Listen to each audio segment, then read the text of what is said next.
What is up, everybody? Welcome to the Monday Night Raw post show here on Fightful. It is Monday, September 23rd. It's Denise Salcedo. I am filling in for Sean Ross Sapp. But with me here today of Grapsity, we got Phil Lindsay. Phil, what is up? How are you?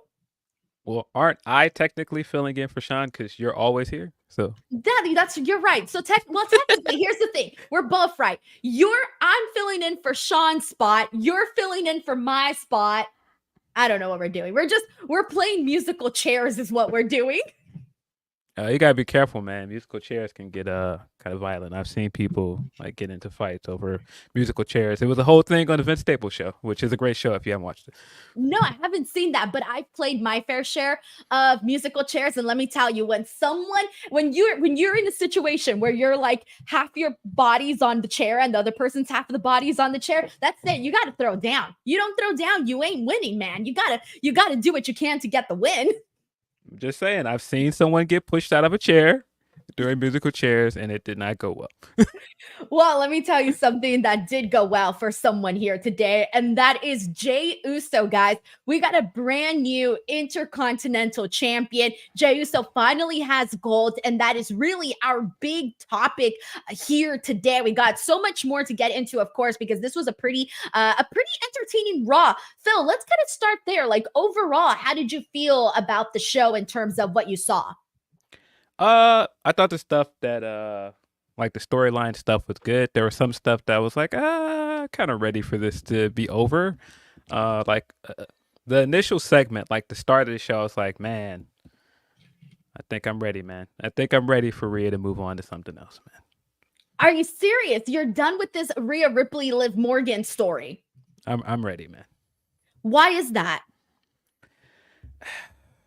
I think they've made a good use of like the continuity and stuff between her and Liv. I think that they've milked everything they could out of this, but I think it's time, man.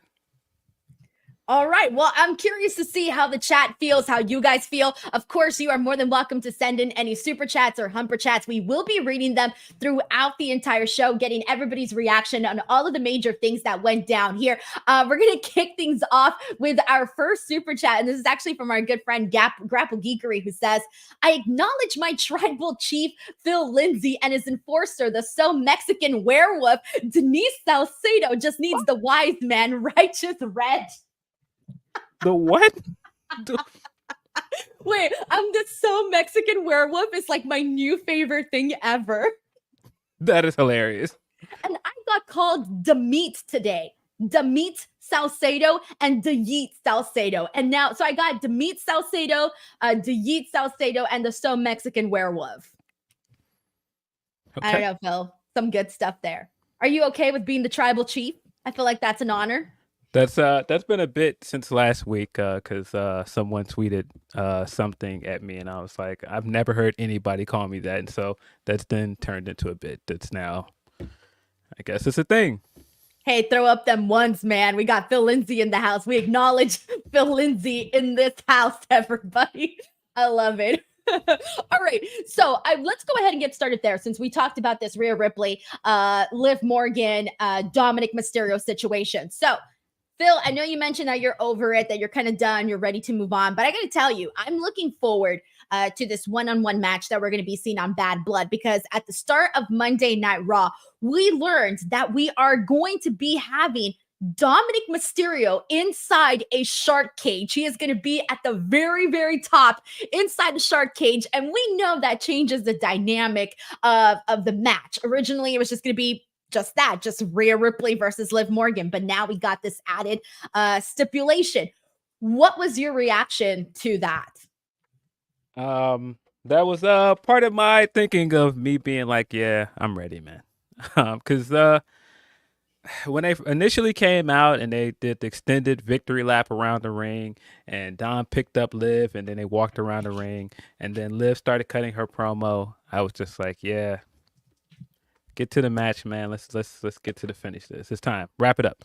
Um, I I think stuff like Dom saying I'm not going back when they were talking about putting him behind the bars in the cage was funny, but also I just want to see Rhea wrestle, man. Like I think this character stuff with her and Liv has gone on too long.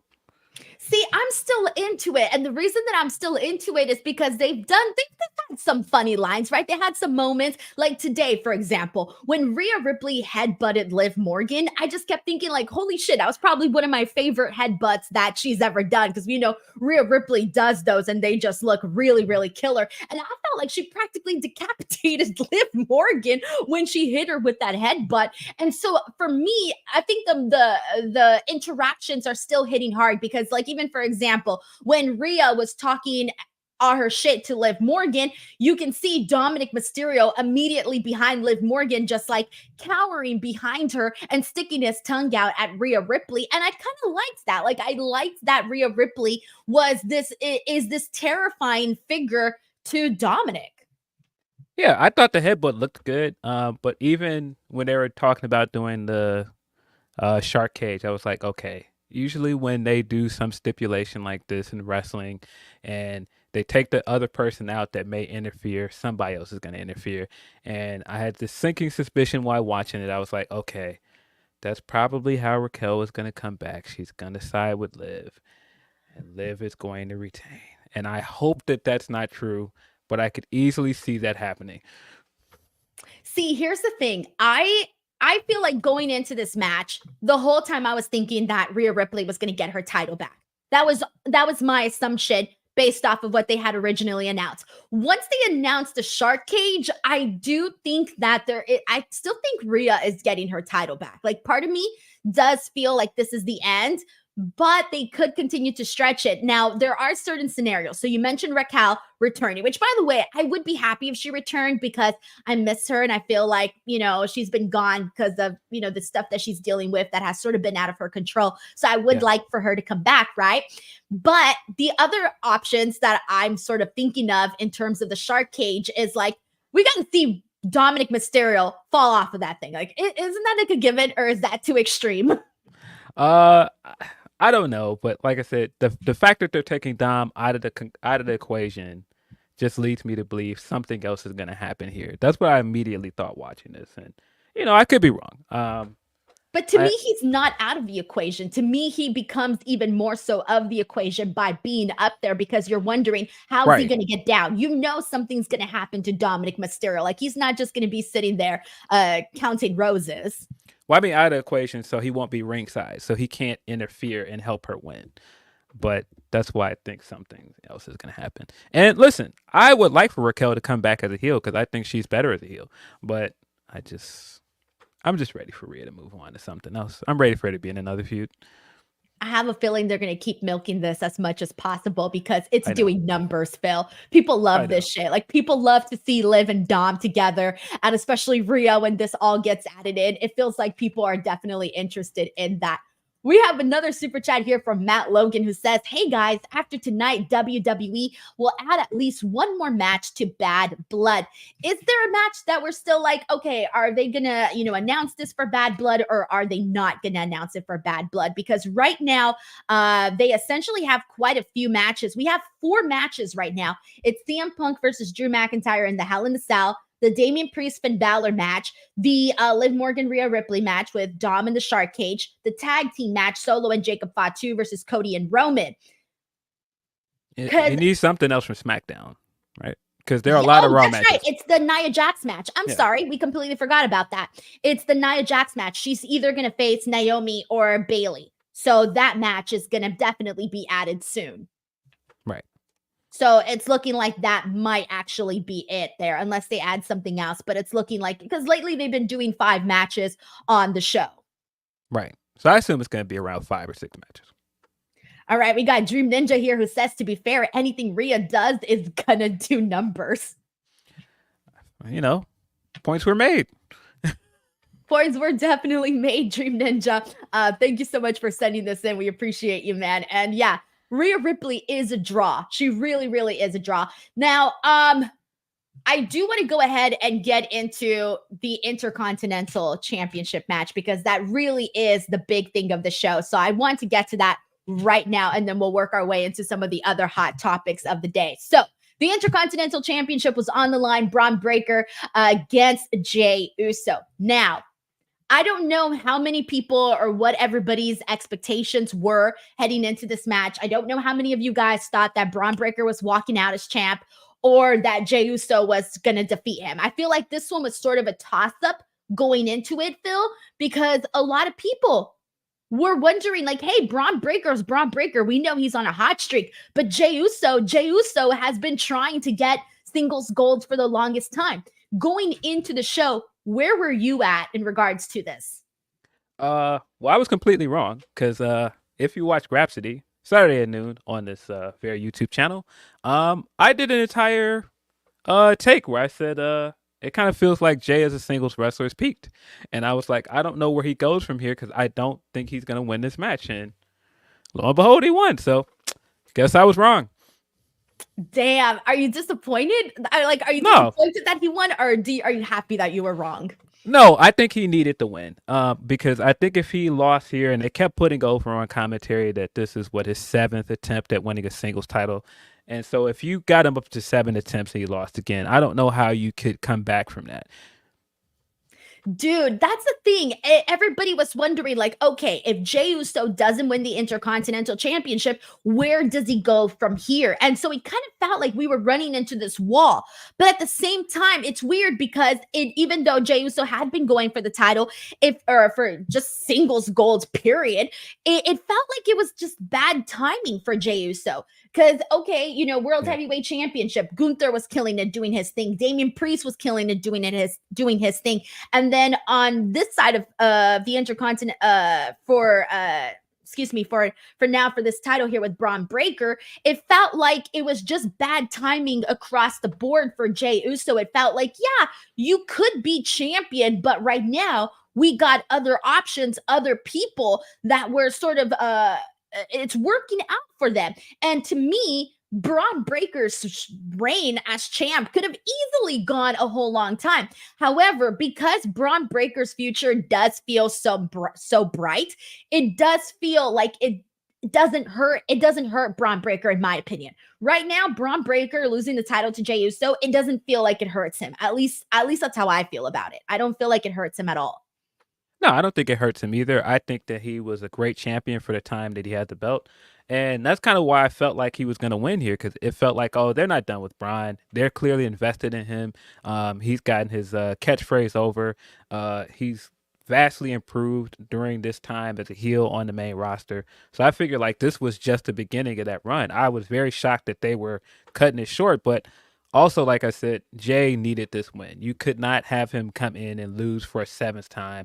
And then if you're going back to doing the bloodline stuff with him later this year, Survivor Series, you couldn't prove Roman right, because Roman's whole point is you're main event Jey because I made you main event Jey. So he had to come away from Raw and get an accomplishment on his own away from them, or else it all would have felt pointless. And I mean, even Bron pointed it out last week in the promo of, I didn't need my family to win. You needed them to get here, and without them, you can't win. So he needed to prove that wrong. No, dude, you're so right, because you don't want to have that on your back of people being like, "Oh, we were right all along, and you suck, and you couldn't make it on your own over there on Raw. You couldn't, like you said, main event Jey Uso, but you actually can't even win any titles." Like at this point, I think people were starting to sort of feel bad for Jey Uso. I really do think like there were some people like that I've seen on social media, on the chats and things like that were like, damn, poor Jey Uso. Like he keeps going for it, but it's just not his time. It hasn't worked out for him. And so it felt like now he needed it. Like he really, really did need it. I think it would have hurt Jey Uso more to lose tonight than anything. I really do think at this point, had he lost to Bron Breakker, it would have hurt him. And I had a feeling, Phil, but I still wasn't totally convinced, right? Going into it, I was honestly 50-50. And when Bron Breakker did his promo backstage and he said that he wanted, or that he was going to be champion forever, the moment he said that, I thought, he's losing tonight. He is so losing tonight, because I almost felt like he jinxed himself, right? And so to me, that was the moment where I realized that Jey Uso was winning. But then when the match started, I kind of wasn't really into like the first couple of minutes. And so I kind of started to lose a little hope. But by the end of it, I felt like, first of all, I got so much better towards the end, and the crowd was really into it. Ontario was a hot crowd. And by the end of it, I'm like, oh my God, Jey Uso needs to win here. Like, I can feel the moment coming for him. Yeah, I wasn't the biggest fan of the pacing of this match. I thought it started very slow. Um, the beginning of this match started with a lot of Bryan beating him down and a lot of, trying to build up to those hope spots for Jey. But I thought it was worth it in the end. I thought that once it picked up, it got better and better into the final stretch. The end of it where Jey hit that spear and then hit the Uso splash from the top. It felt very abrupt at first, but I was like, no, this is a good finish. I thought that this was a good way to finish it off. I wish we got more time with Jey's celebration before they cut us off, but can't have it all, I guess, man. Yeah, it did end pretty fast, but USA on that time. The second it hits 8 o'clock Pacific Standard Time, at least for us, well, at least for me, never mind. For me, they ended right then and there, man. But let me tell you something though. If you too feel it coming and you don't want it just to end right there, make sure to get Blue Chew, code FIGHTFUL. Blue Chew, main event performance, main event confidence, and a main event deal. Go to BlueChew.com and use the code FIGHTFUL, and you will get Blue Chew with their first shipment for free. Shipment? Yeah, I said shipment. No waiting in line at the pharmacy, no awkward doctor's visits. You take their online exam, and then if approved, it's shipped straight to your door. That's right. Same active ingredients as Viagra and Cialis, but in a chewable form and much more affordable. How can you pass up on this? How can you pass up on that confidence? How can you pass up on that performance? How can you pass up on making your sex life better? That's what Blue Chew is here to do. You don't have to have a problem to use Blue Chew. Just get that additional performance. BlueChew.com and the code FIGHTFUL. Alrighty, everyone, we are back here and let's get into these super chats. All right, here we go. We got Brandon Caballero here who says, I feel like Jey only has it for a week, to be honest. Ooh, what do you think, Phil? No, I think he'll hold it for a minute because, like I said, I think that that's a big part of the build getting into Survivor Series, that he succeeded on his own. I think having him win the title and then just lose it a week later would be kind of... I think it would do a disservice to him, and then it would do a disservice to Bron because it would feel like an unnecessary loss if you just did that. Dude, I honestly feel you on that. I think it would be kind of messed up. And it's not like Jey Uso. He's over with the Yeet stuff. Everybody likes the entrance. He gets such a good reaction. He's doing great numbers with merchandise. I mean, I literally see his shirt, his Yeet shirt, freaking everywhere. Yeet has sort of become now it's a thing for it's like the what, it's the yeah, it's all of those chants that we have in pro wrestling now. Yeet has officially stuck for pro wrestling fans. So I personally feel like, dude, you got to reward the guy. He's done such great work. You mentioned the bloodline stuff, did such great work there. So to me, I feel like he has earned a pretty nice little lengthy run. I'm not saying a year or anything, a couple months, sure. I think they could do something fun there. I think at least till November. I don't know. That's not that long. About like a good 60-day run or something like that, or longer. I don't think you need to take the belt off of him right away. I don't know. I don't know what's gonna happen. I could see him even holding it all the way till Royal Rumble. I'd be down with that.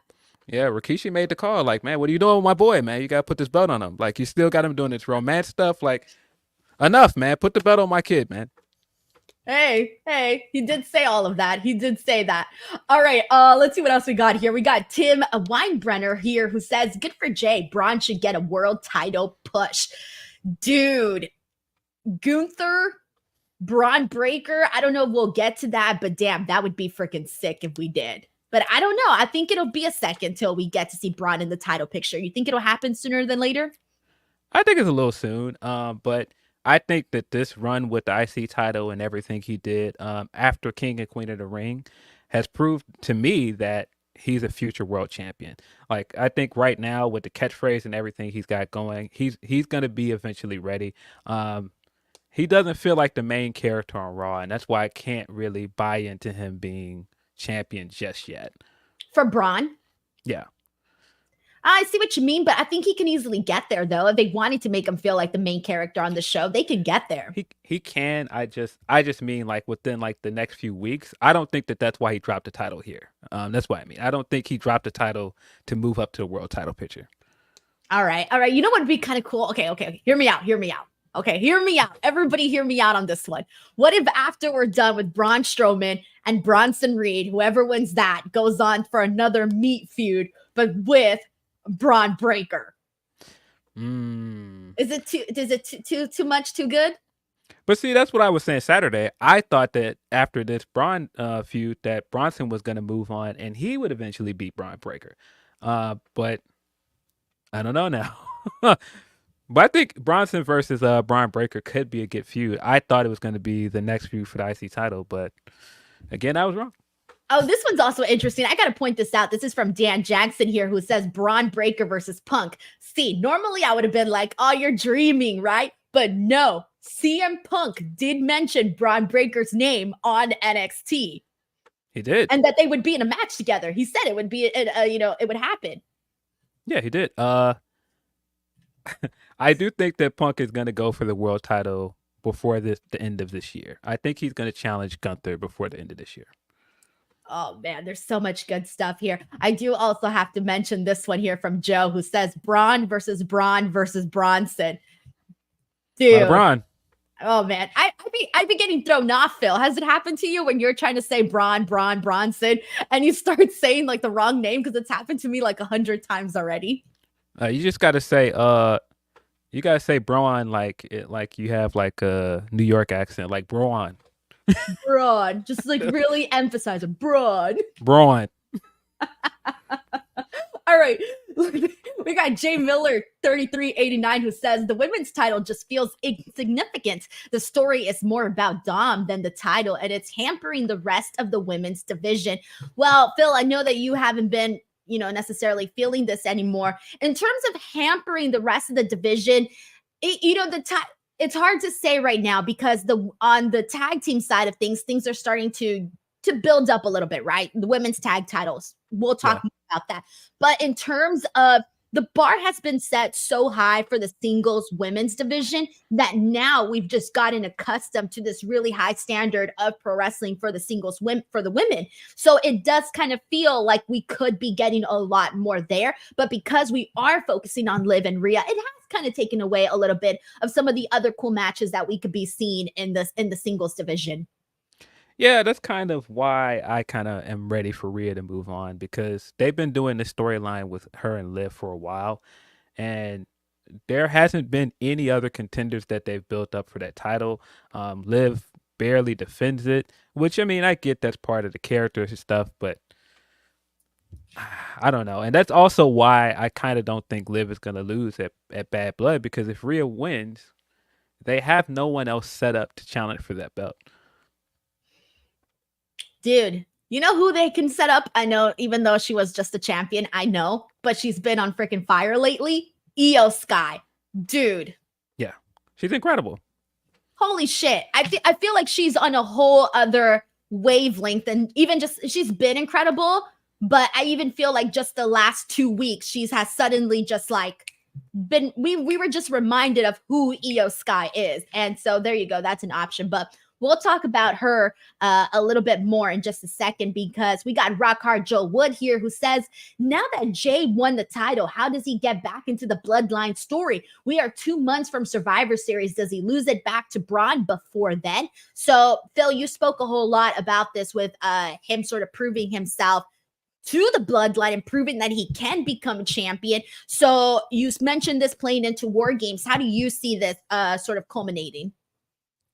I'm not sure, because again, I did not think he was going to win here.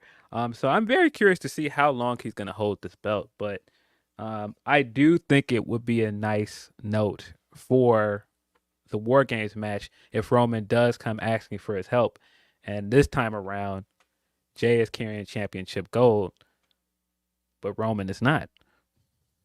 So all of a sudden, it makes it like he's, ranking a little higher than Roman Reigns for however you want to look at that. Yeah, I know it's hard to say. He could easily be looking around like, wait a minute, You said that I needed you. I don't need you. But oh, how the tables have turned. Now that Solo is playing a numbers game against you, you need me, not the other way around.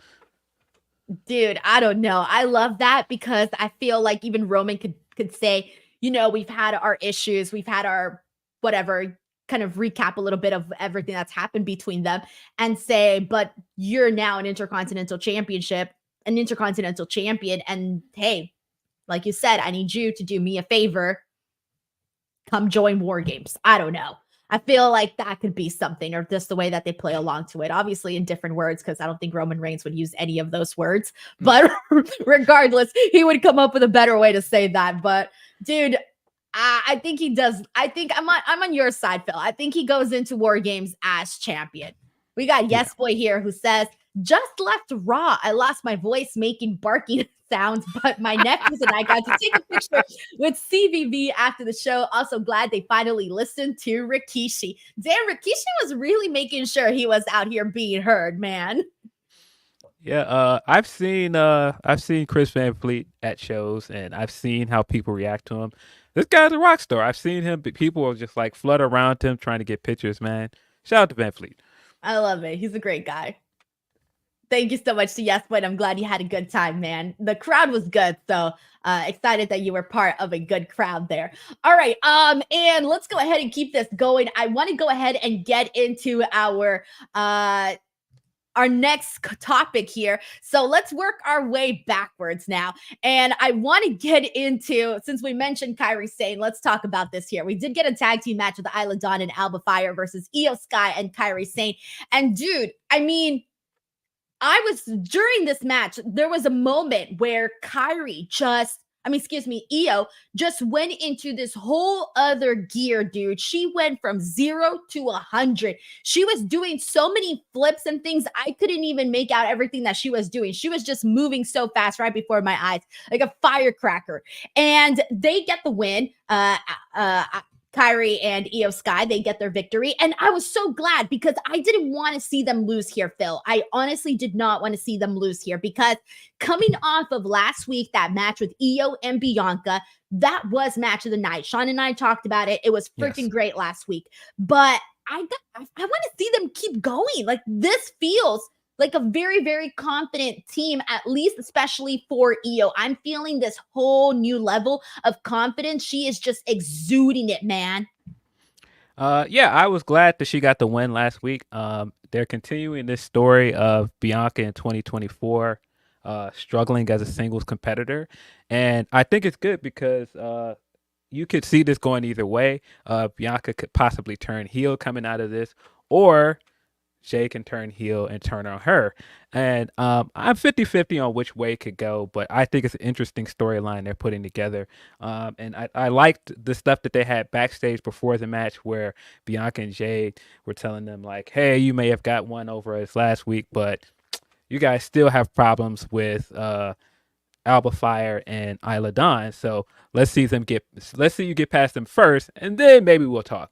And so immediately when I was thinking that, I was like, yeah, Jay's doing a lot of talking in this because I think this is leading to them winning the match and then getting the tag titles match against them. And I think that time around, they're going to win, which furthers this idea that Bianca is struggling to win on her own. But yeah, I thought the match was great. I thought Io continues to be on a tear. She is fantastic to watch. That kip up she does and does like all the flip side of it. She's just amazing, man. Like, it's a shame that I don't think that her singles title run got the praise that it should have, because like the Damage Control storyline going into WrestleMania was good. I just wish she would have gotten some more defenses going into it. AEW does this thing where if they know someone's going to have a short title run, they kind of load up the title defenses so you can see the champion wrestle more. And I wish they would have done that with Io because she's just such a great wrestler.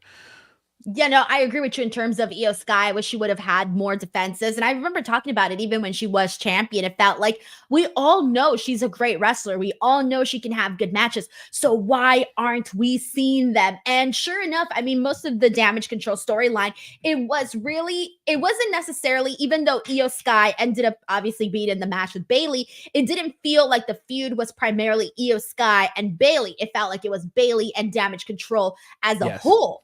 And then you sort of always had Io Sky sort of in a background position, even though she was champion, which just came off a little bit, different. But because the damage control storyline with Bayley was so good, I think we all decided to look the other direction just because we were having so much fun with it, which is fine. But again, now I feel like, dude, I would want to, I don't know if we can run it back or at least just have some matches there or what can be done here. But I really do think like there's a whole new I don't know, she just feels different or better, or I don't know how to explain it because I don't want to take away from her past work. She did such good work, but she does feel different right now. Well, I think part of it too is that she's wrestling as a face now, and usually when you wrestle as a face, you can do all the crowd pleasing stuff. You can play up to the crowd, and she's so good at that. So, yeah, it's tough because I would like to see her back in the world title scene immediately, but I just don't see her winning with what they're currently doing with Rhea. Yeah, no, it kind of seems like two different worlds in a sort of way.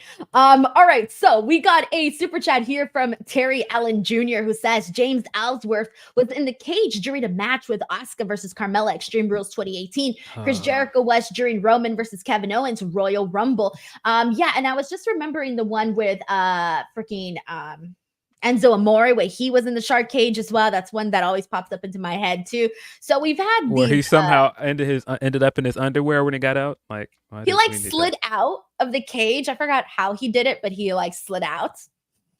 Yeah, he started taking off his clothes to get out. That's why I'm telling you something freaking hilarious. Hopefully, is gonna happen to Dominic Mysterio. Something funny has to happen. He has to get punished for what he did to Rhea Ripley. Of course, shark cage matches aren't really my cup of tea, and I know it's gonna go in the the comedy stuff, and I don't know. It's gonna happen, but I'm looking forward to it. I like to laugh, Phil. Yeah, and I'm sure it'll be fun. I'm sure it'll be fine, but just get to the grabs, man. I just want to see some wrestling. Thank you so much, Terry. We just want to see the wrestling. That is all. All right.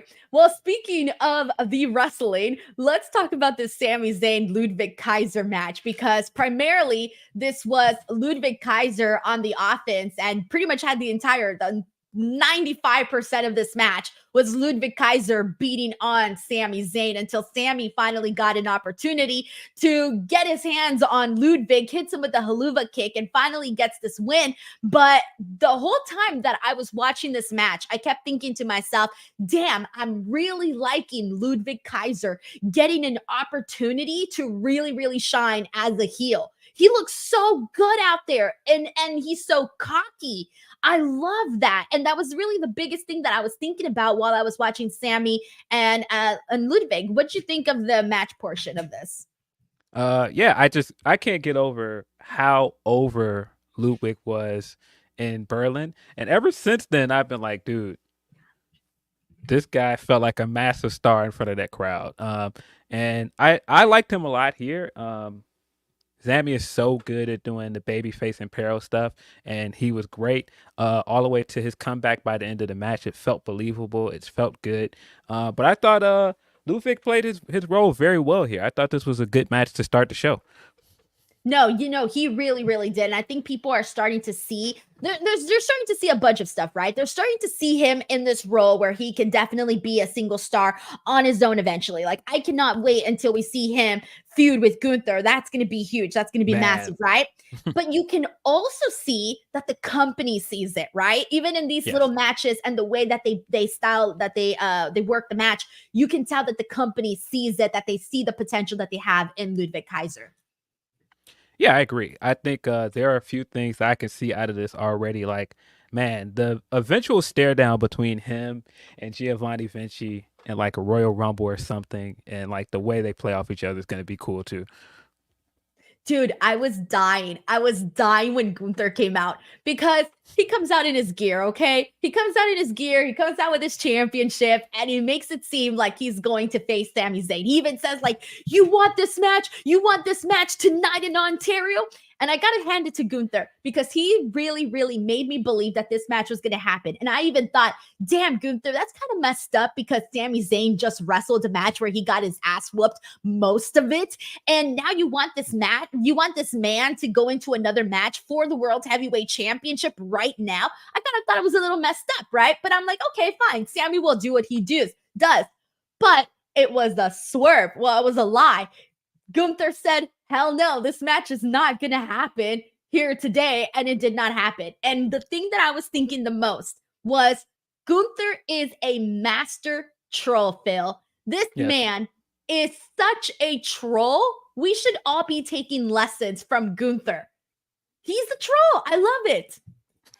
He's great. I think there were a lot of unfair criticisms of Gunther, especially going into Bash in Berlin, and people were like, I don't know, man. He hasn't looked as great. And I think that's because Damian Priest got the better of their exchanges a lot going into that match. But I think ever since then, he's been great. Last week where he had that big smirk on his face where he did the Goldberg line, I was like, nah, Gunther's great. And this week where he came out and did in full gear, came out in full gear and like played up this whole time like, yeah, you want the match? You really want the match here in Ontario? No. I thought it was great. It was because he really sold it, man. I love that guy. That he is my champion, okay? And I agree with everybody saying that he is a master troll, all right? He's phenomenal, man. He does some good shit, man. All right. I want to get into some of the other topics from Raw. So I'm just going to work my way down the line of things we haven't talked about.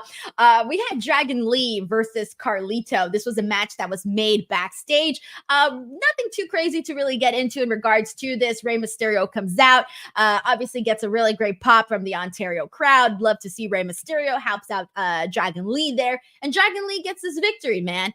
I was happy to see it for Dragon Lee because he kind of appears, reappears, appears, disappears on the show. And so for him to go in there and have this simple little match and get a win over Carlito, I'm so over. I hate to say it. I'm just not really a big fan of either Carlito or JD McDonough right now. I haven't really been feeling what they've been doing on the show. So for me, I was effing thrilled to see Dragon Lee get this win. Yes. It's just been a lot of Judgment Day.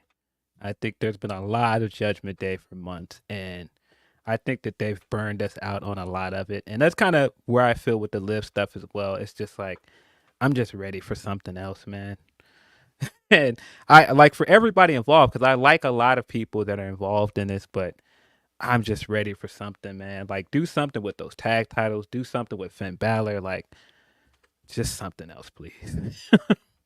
Refresh, hit the refresh button there. I think they did, because I mean, with the whole new version of the Judgment Day that we're seeing, but some parts of it just still don't work. Like the stars are who the stars are, and the stars are Liv and Dom and Rhea and Damian. Those are the stars in all of this, and everybody else, and Finn Balor, of course.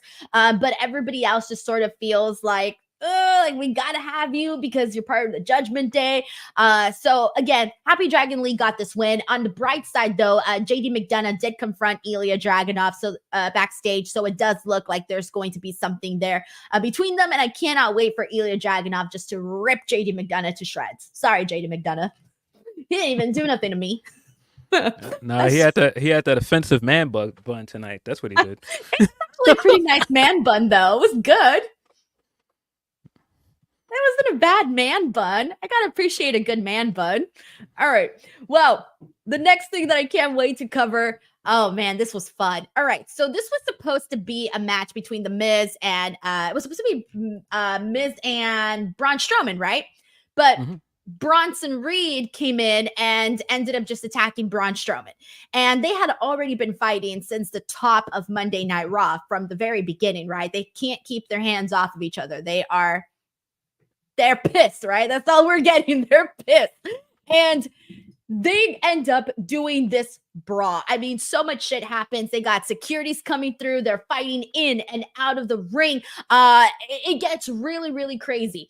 And a match was made for next week. So next week, we're going to be getting a last monster standing match. That's what we're doing. A last monster standing match between Bron and Bronson Reed. So I'm really looking forward to this. I think they've done a really great job of just building these guys as both monsters, and they really hate each other. They really hate each other, but they also really get very violent with each other, and that has been working very nicely, at least for me, man. I love this stuff. The promo that they did too, where freaking Bronson Reed is walking as a tsunami on the ocean, and then you got Braun Strowman walking in the buildings and all of that. That was freaking cool. Probably one of my favorite little promos, video promos that they've done for like a match in a while. Yeah. I think what they've been doing with Bronson has been great ever since he jumped Seth Rollins in that segment.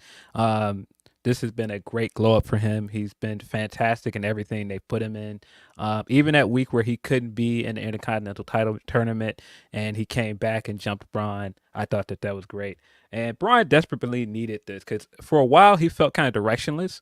And so he needed a feud like this very badly. And I thought that this has worked out very well. Starting the show with Liv and Dom walking in and they're like fighting in the merch stands. And I thought that was cool. Then continuing it into the match was great. And then, like you said, that vignette they showed with Bronson basically walking through the water like Godzilla. And then Braun is in the city like King Kong. I thought all that was cool. Dude, that was sick, man. And by the way, so it's funny because Zach Fisher here says, do you think the ring collapses next week? I thought they were going to collapse the ring today for a second because they teased that spot. But then all of the security came in like little ants and just kind of ruined the moment. But I did for a split second think that the ring was going to break here today. I did think it. Yeah. We got Jonathan Corona here who says, holy shit, I was at the Toyota Arena in Ontario and goddamn, that was a good show. And tonight was awesome. Damn, can't believe it.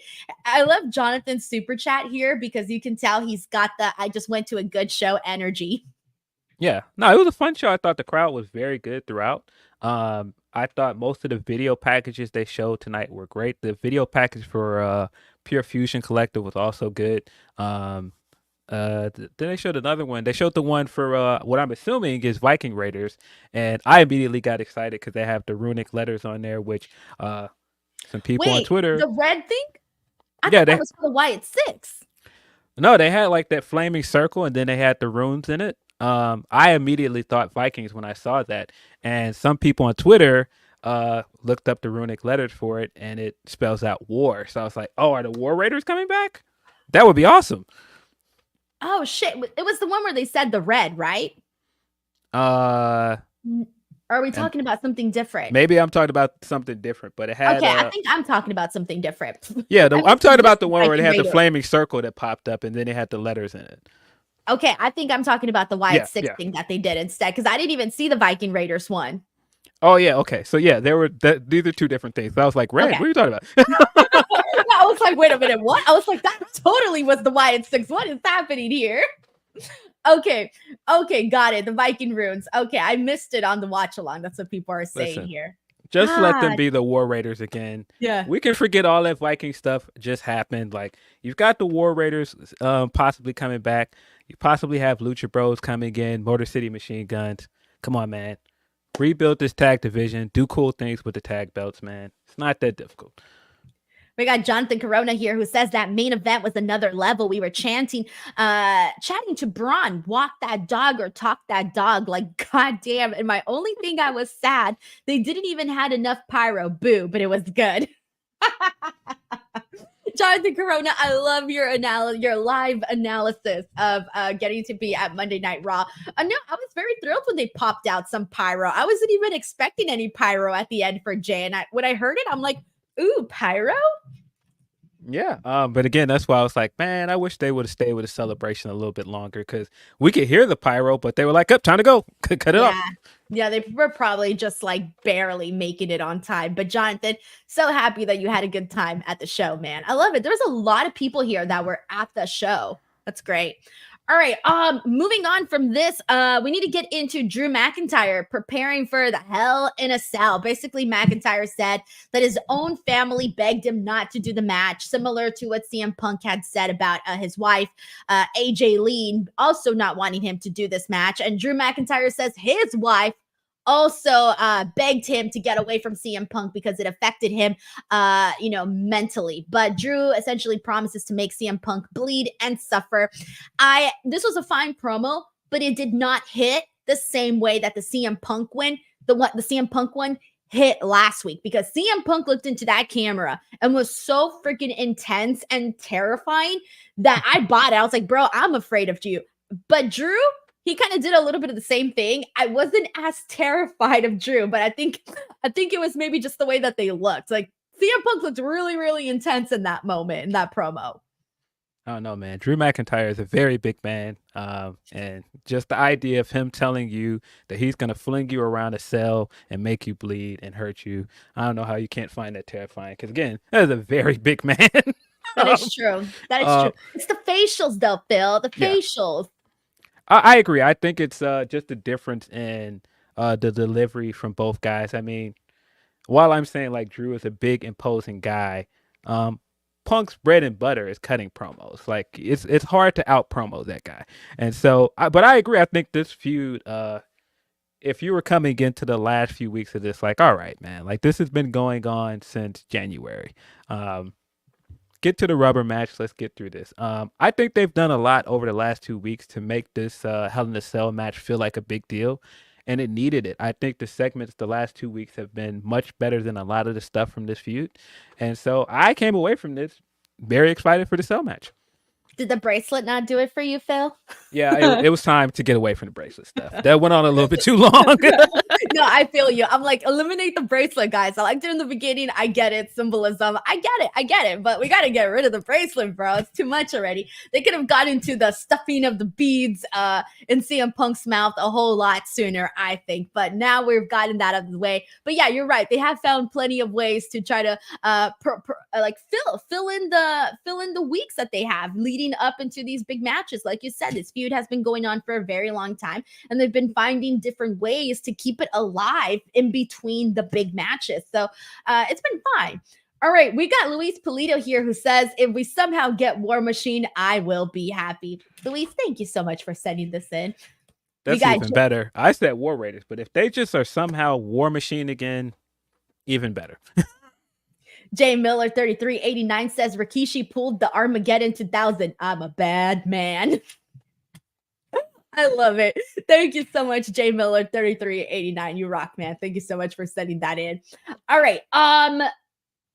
And we got to get into the New Day stuff. So Kofi Kingston, Xavier Woods had a bomb match with the Creeds.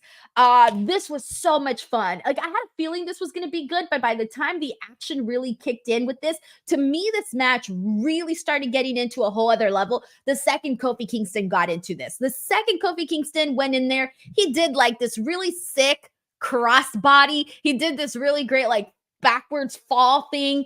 I mean, dude was just going out there and doing all these things that you're like, dude, you're making it look so easy. You're making it look like it's easy to be a pro wrestler. And that was the thing that really, really made the match for me really good. But then his interactions with both Julius and with Brutus, and then Brutus hitting the Brutus ball, all of that was so freaking entertaining. Unfortunately, they take the L here, but that's to continue this story that they're telling between Kofi and Xavier, where they're not really on the same page right now. Things just keep going wrong between them. So what'd you think of the match, and where are you at in terms of this story? Because a lot of people are expecting Xavier Woods to turn on Kofi Kingston. He's been really angry lately. I thought Kofi Kingston was low-key one of the MVPs of this episode. I thought the backstage segment he did was very, very funny. Him showing up with all of that New Day stuff. Like, look, we're still friends. Like, look, remember this? Remember this box of cereal? Remember this? Remember Francesca? And Woods is just like, I don't want to do any of that stuff anymore. He's like, oh, okay. And he almost like it almost looked like he was ready to throw him this big surprise party. And he's like, "Oh, well, we don't have to do any of that. It's fine. We can like go out to a quiet dinner or something. Don't worry about it." But so they go and they have this whole conversation, and then the Creeds and Gable comes up, and then they walk away, and then the other guy comes up with like the horn and the big stack of pancakes. And he's like, Yeah, I like that. That was funny. Send back the pancakes. Those pancakes look good too, man. I was like, give me some syrup and a little coffee. Are you kidding me? I'm gonna down those right now. yeah, that was hilarious. But also, when the match started, man, they wrestled a very good match. I loved that going into the match, Kofi was like, "Well, don't worry about it. Well, you take the lead now.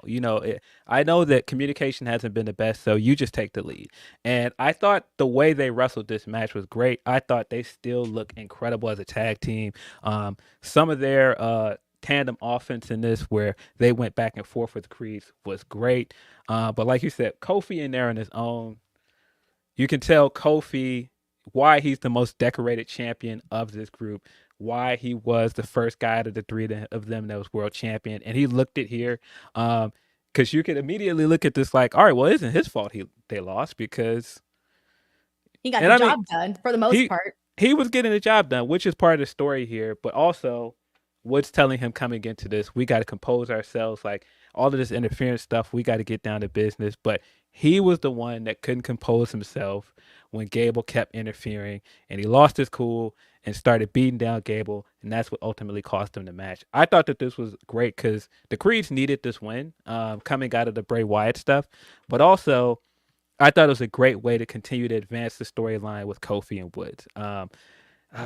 Every time I watch this stuff, it just makes me very anxious. I'm like, dude, don't break up the New Day.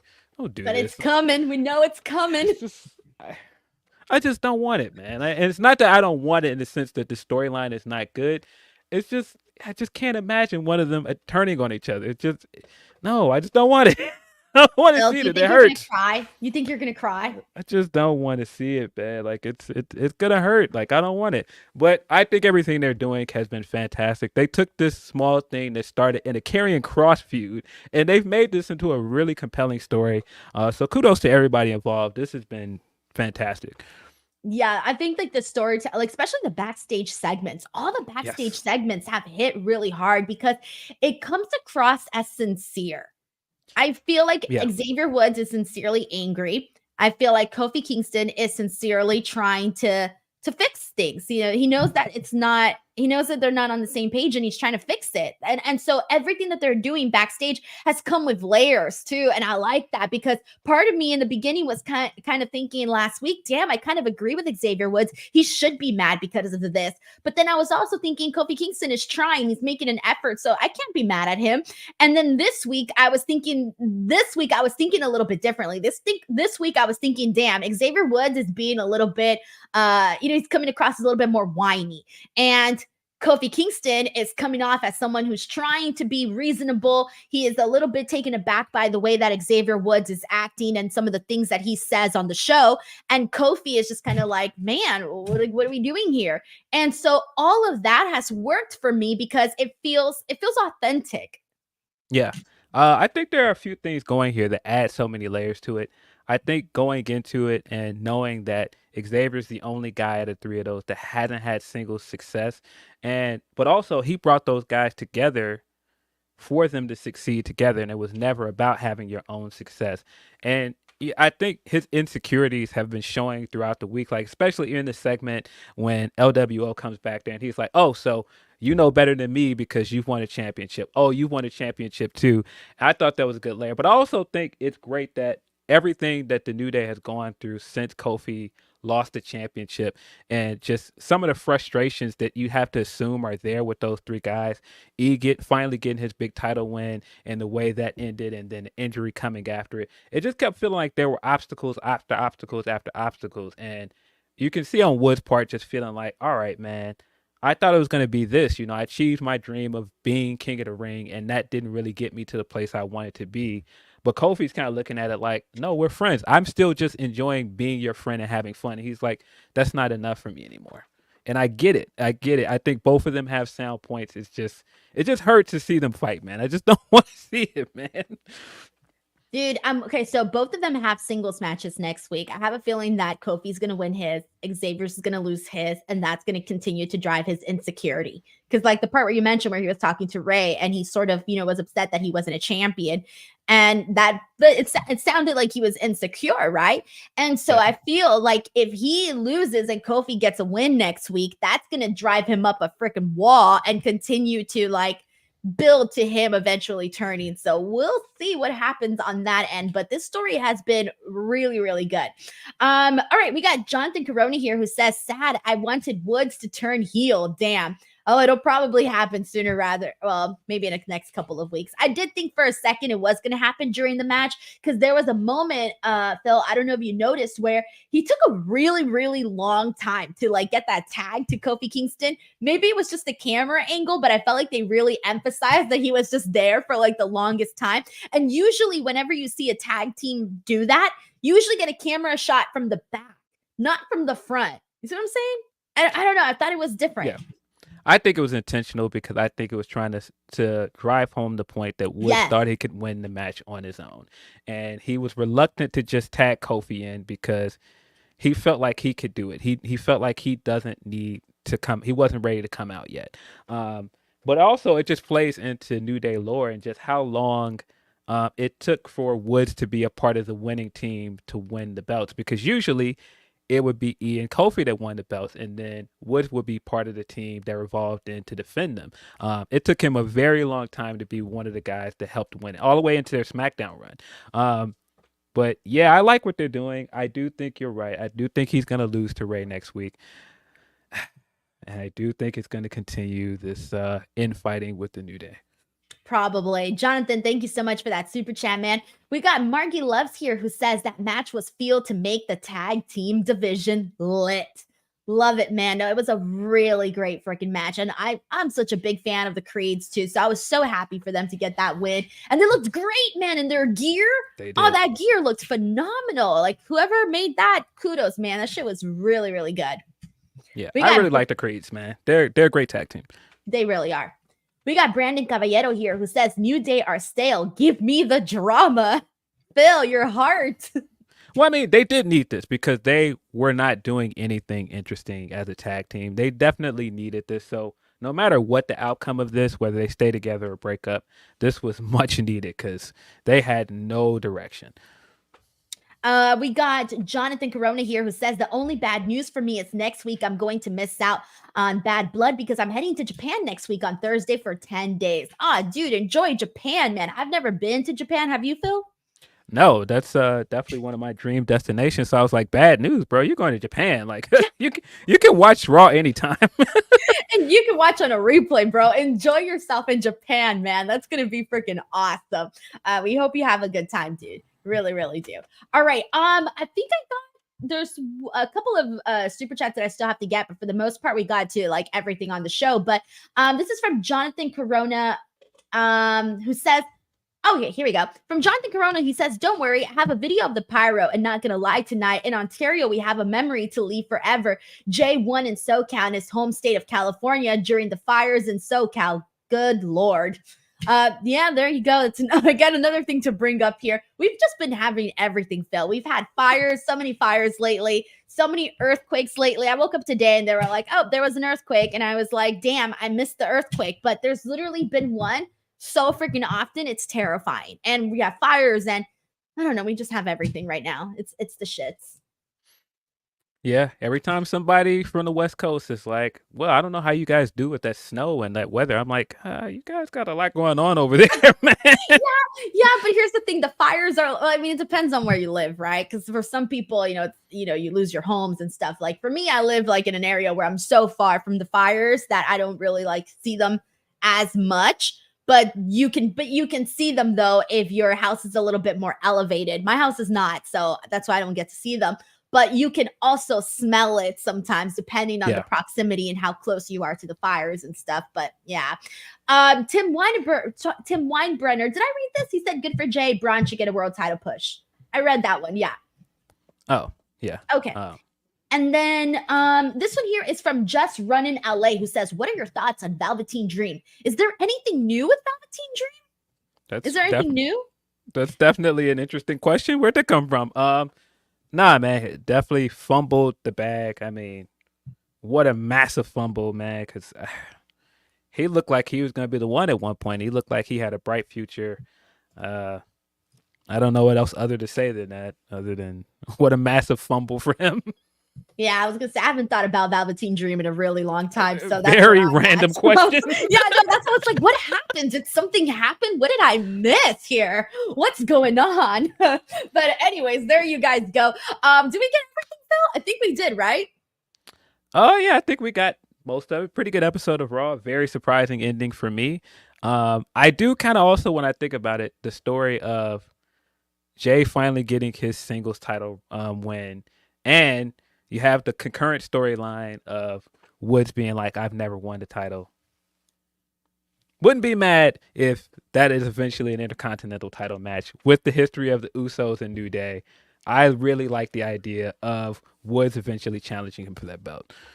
Oh, I like where you're going, Phil. I like where you're going. That's good. So with that, I guess we'll end it there because that's a really good thought there. Alrighty, everyone. Well, I hope you guys enjoyed this episode with myself and Phil. If you guys did, please let us know in the comments section below. Go make fun of poor Sean. His team lost again. I'm like, make fun of him. How sad. Anyways. I'm a Bears fan, so I can't make fun of him too long, but hey, you got to take your wins when you can get them, Phil. All right, that's how it works. All right, when you can get your win, you walk with your head held high. All righty, everyone, that's the show. Please do not forgive to. Oh, we got a super chat. This is from Margie Loves, who says Phil is on his Booker game. Booker T or literal Booker, whichever. I'll take it. I love it. Alrighty, everyone. Thank you so much for joining us. Please do not forget to subscribe to Fightful. Phil, what do you got to promote? Let the people know. We've got Grapsody, of course, coming up at its usual time slot on Saturday at noon Eastern with my not so Fed-friendly friend, Righteous Reg. So, yeah, make sure to tune that in. And you guys also got a review coming up, live stream? A watch along. Question marks? A watch along. Yeah, a watch along. If you guys want to join Reg and I, AEW Dynamite Grand Slam on Wednesday, we do our watch along and then doing the post show review. You guys can come check that out. YouTube.com/Denise Salcedo. Go live all the time. So yeah, check that out. Make sure to give some love to Phil and Reg on Grapsody on Saturdays. And we appreciate you guys so very much. Subscribe to Fightful Select. Subscribe to the channel. We'll catch you guys on the next one. Bye, everyone.